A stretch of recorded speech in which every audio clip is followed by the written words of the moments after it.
So, finally, another expose. because this is important. I have a contract here. This is a contract between the Parliamentary Commission and Mama Bukedea FM. That's a radio station belonging to the Speaker of Parliament.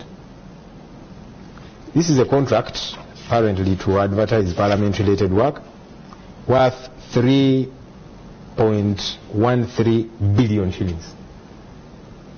3 billion shillings. This is a very loaded FM station in rural Uganda.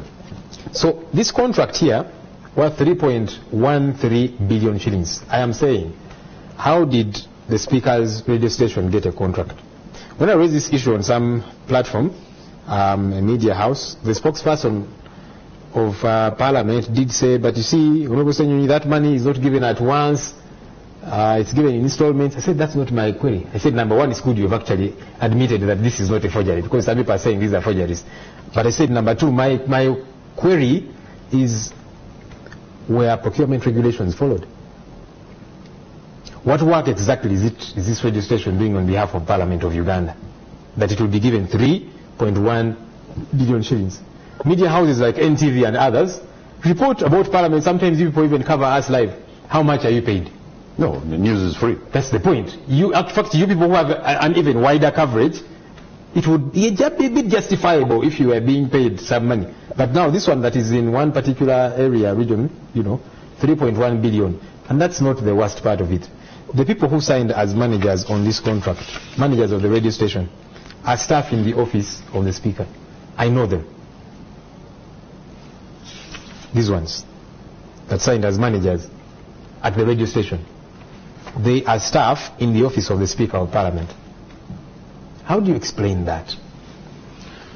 Looks like primitive accumulation. So these are the things that I'm saying are wrong, and they've got to be accounted for. And when I'm raising these things, I'm raising them in good faith. But also it's because it's my job to hold government accountable, including Parliament. These have got to be explained. You cannot escape away from this. And then you say, people raising those issues, they don't like me. Okay, let's imagine we don't like you. But can you first explain this? So in this case, if you're going to be on the floor of the House, and you raise your hand, Madam Speaker, and then you want to, how are you going to do this? Because at the end of the day, you will seek permission to speak, but it is the Speaker that gives you the permission.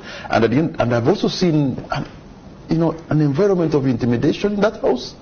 Yeah, a number of you MPs, but maybe yourself you can speak, but a big number, with all respect, of members of Parliament today are so intimidated. I don't understand why. You have the mandate. I'll tell you why. How do you get intimidated? I'll tell you. You have people who have sent you that House. Why do you get intimidated? This is why. You see, the Speaker, if there's anything, has got overarching powers. Of course, number one determines who gets to speak. Okay, that's generally understandable. The Speaker has got to approve everything. Even when I need a coaster and we are going for an oversight visit as members of Parliament, the Speaker is the one to approve. One time I actually told her, I said, you see,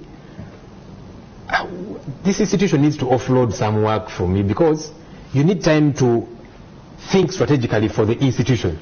But if you're going to sit there and from morning to evening, you're approving every little thing, this one's coaster, this one to go here, this field visit and that kind of thing. I said, no, Speaker of Parliament should be dealing with more strategic issues. Let me tell you. But let me first answer that question. Yes. Because you asked me, why are people intimidated? You're so intimidated. It's so gut-wrenching. Yeah, because she's the one that has got to approve everything. I fear that if I speak out, the Speaker won't give me a chance to speak. If I speak out, the Speaker won't allow me to travel and all of these different things, which is problematic.